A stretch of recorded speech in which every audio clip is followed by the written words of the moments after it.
Hello, my name is Elias Romero. I'm going to be talking to you guys about the consent and authorization form. This is my response to Ms. Kasia Johnson.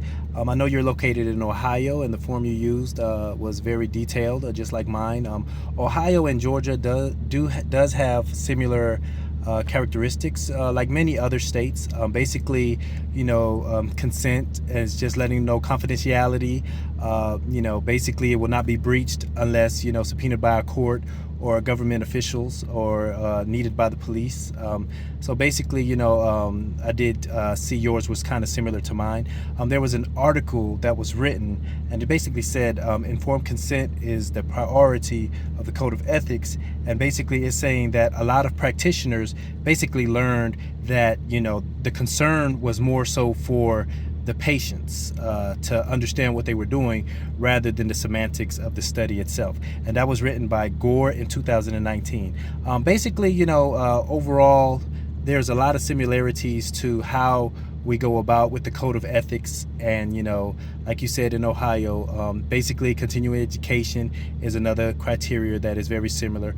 Basically just the understanding and letting the client know to feel comfortable enough to let us know that we will divulge the information only to the necessary people that need to be involved. Like, for example, when you come into the office, you got to let them know that we're in training and that we're going to have to let our supervisors see these. So there's going to be other parties involved, and do they give consent for that?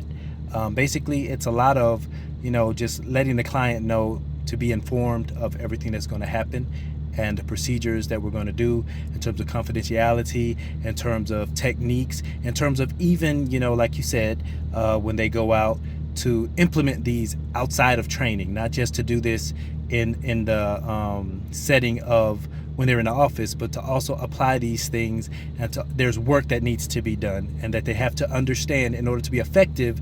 Like on my the one that I looked at on my consent form, it basically said that they can cancel the services if they deem them not helping for the client, because the client's health and welfare is the number one priority, like the Code of Ethics. So basically, I enjoyed your paper or your discussion, Ms. Johnson, and there's a lot of similarities, not just in Georgia and Ohio, but in a lot of other states, and I thank you.